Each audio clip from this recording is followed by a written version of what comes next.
Et si on domptait ensemble le hobby ?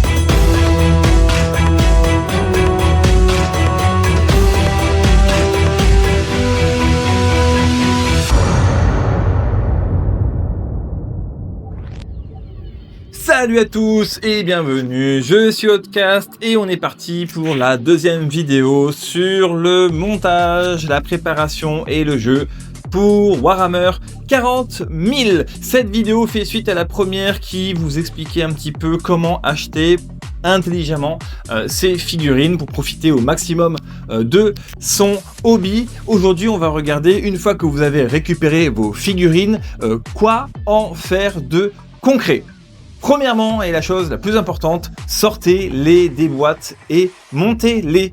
N'empilez pas des boîtes chez vous à tire-larigot. Oui, j'ai utilisé tire-larigot.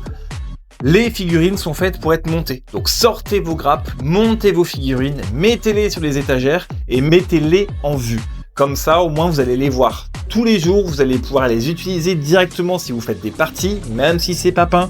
Et vous allez surtout avoir envie, le fait de les voir, de les mettre en couleur. C'est un petit peu comme la musique. Si vous faites de la musique, mettez votre instrument à portée de main. Vous faites de la guitare, vous mettez votre guitare à côté de votre bureau. Tous les jours, vous passerez devant votre guitare, vous la prendrez et 5 minutes par jour, 10 minutes par jour, vous vous entraînerez dessus. Les figurines, c'est la même chose.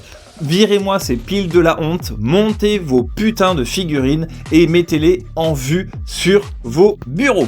Si vous voulez être efficace en peinture, il va vous falloir de l'équipement. Une feuille pour protéger votre table.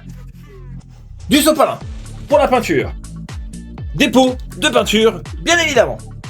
Qui dit peinture, dit pinceau. Pour la sous-couche et le vernis, il va nous falloir les bombes de peinture. Pour mettre la peinture, il va nous falloir les palettes, une dose d'inspiration, les gobelets pour l'empereur pour mettre de l'eau dedans, les figurines et bien sûr la lumière blanche. Ça c'est les bases de la peinture. Alors voilà ma disposition de mon établi pour la peinture, l'eau, le sopalin, la feuille au même endroit, la petite palette sur le côté avec les pinceaux, la lumière blanche au-dessus et mes pots de peinture sur la gauche. Et voici notre cobaye pour la journée, un petit Stormcast bien dégueulasse.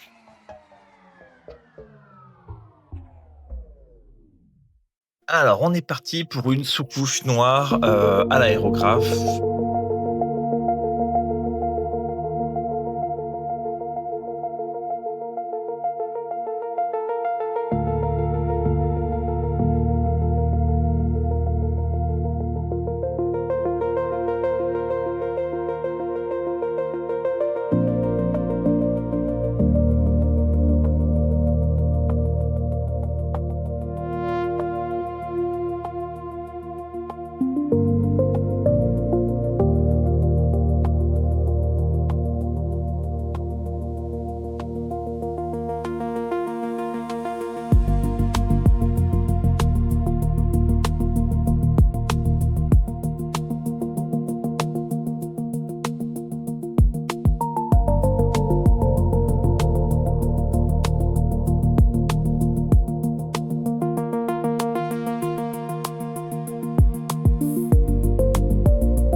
On fait ensuite un zénithal de blanc sur la figurine en faisant des mouvements de haut en bas.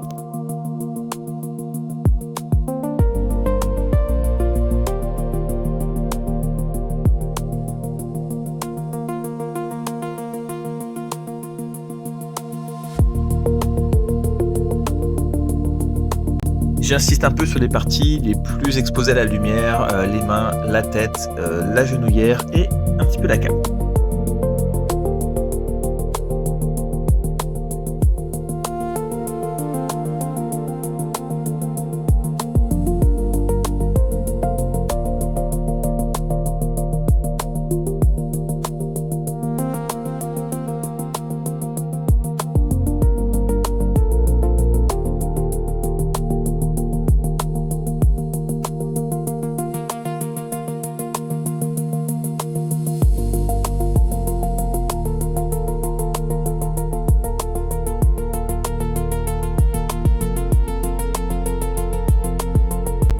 ça m'a pris 3 minutes et on est passé d'une figurine dégueulasse à une figurine propre sous-couchée en noir et avec un signetal de blanc, prêt à la peinture.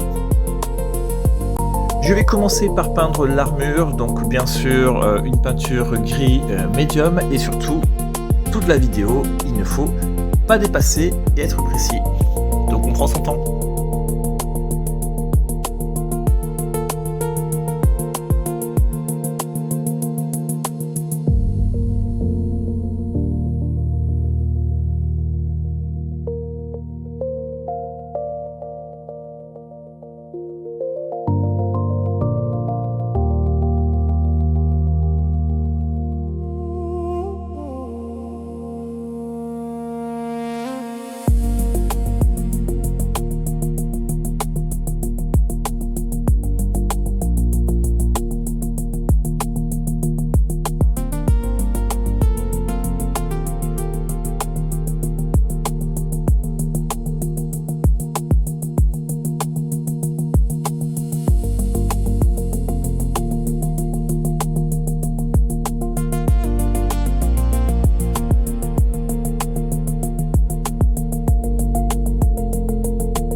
Ensuite, je fais la couleur de base de ma tunique avec du Skeleton Horde de contraste qui marche très bien sur un zénithal de blanc.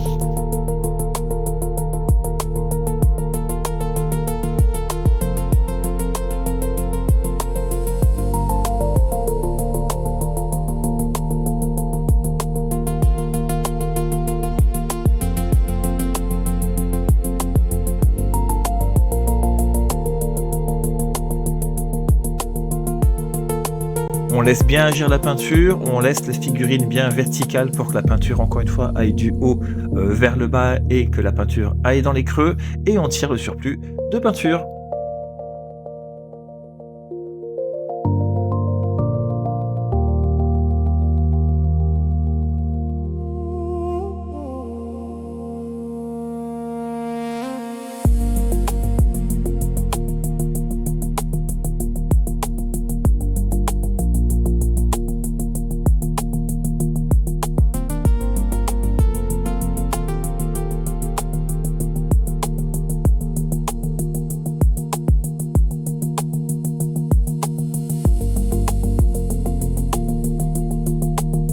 J'utilise du noir dilué pour peindre la stature et la petite lanière sur le côté.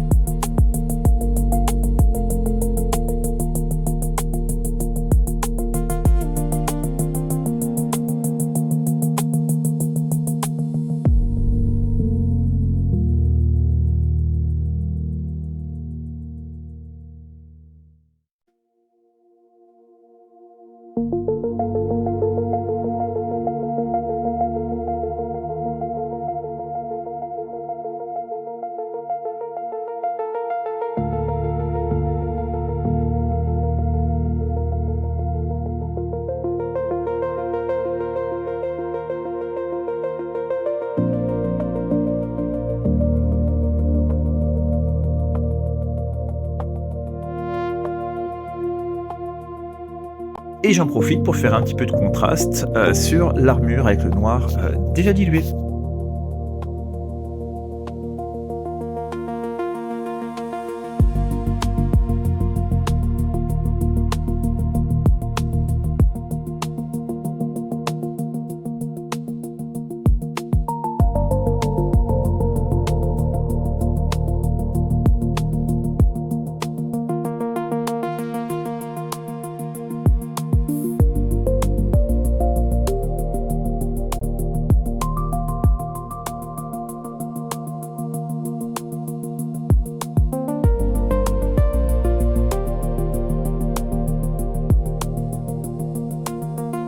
Je vais ensuite utiliser un bleu médium pour tout ce qui est foulard et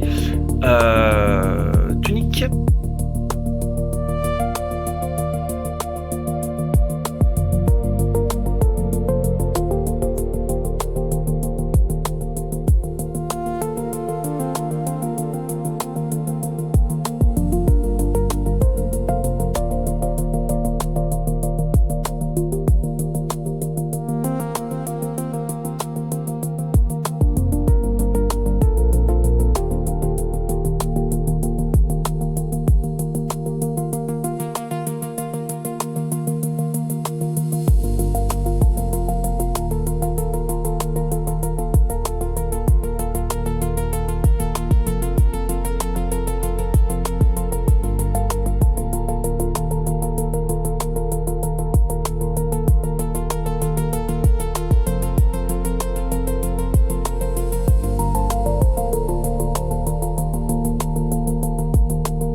Pour varier un petit peu, j'utilise un bleu plus foncé sur les épaulettes, toujours dilué en profitant le maximum de ma sous-couche blanche.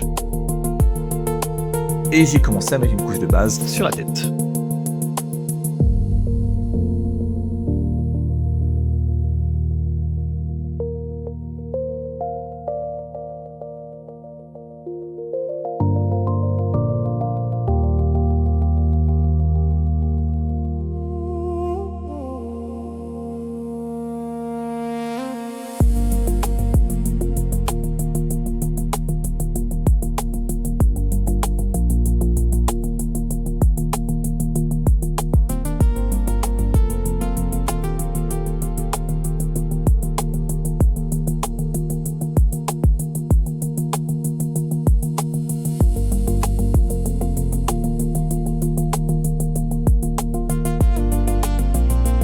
On continue les couches de base avec le pommeau de l'arme.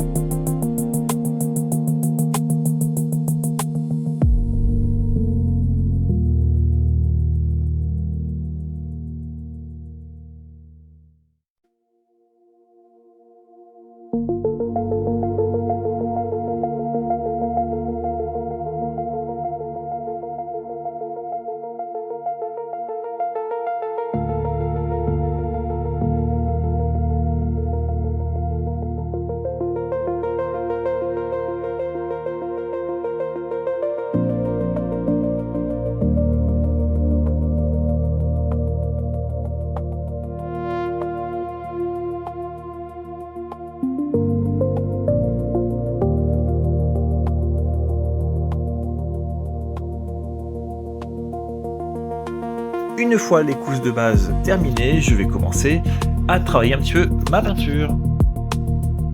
j'éclaircis gentiment la robe de bure avec une couleur os.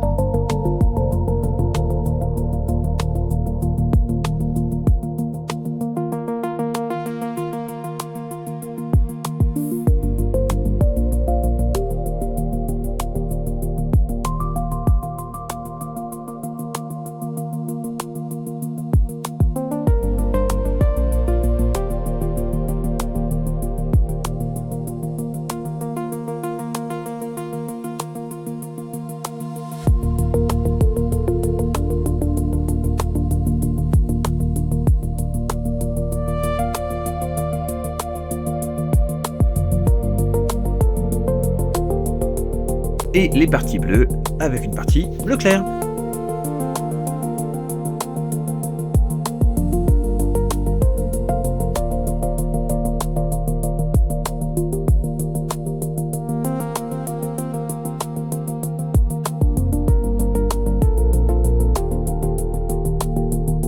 On commence gentiment à éclaircir la tête, puis ensuite on va ombrer un petit peu la figurine avec du noir dilué.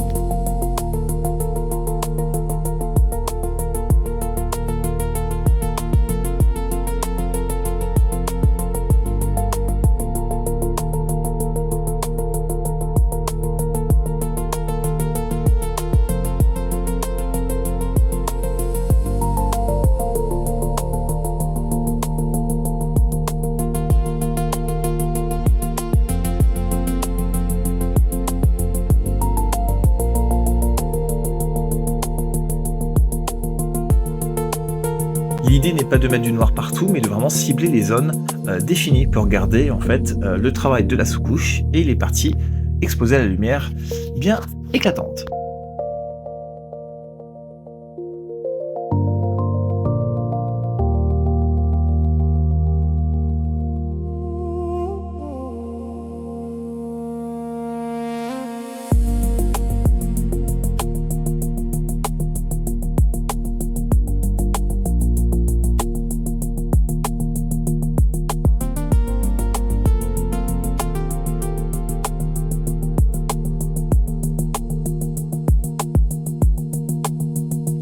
Il est temps de s'occuper de la partie hors des épaulettes et de l'arme.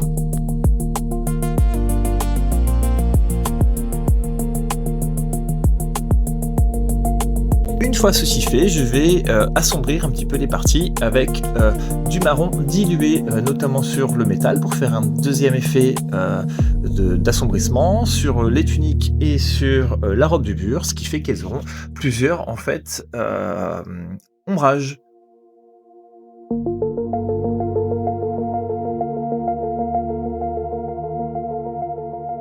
J'ai décidé de travailler là avec un petit effet style NMM sur une couleur de base plutôt orange. C'était vraiment un test. Ensuite, on va encore assombrir les parties les moins exposées et éclaircir jusqu'au blanc les parties vraiment exposées à la lumière, tout en éclaircissant du coup les parties métalliques avec de l'argent très très pétant.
On utilise une peinture technicale pour le socle et nous avons une figurine faite en une demi-heure chrono.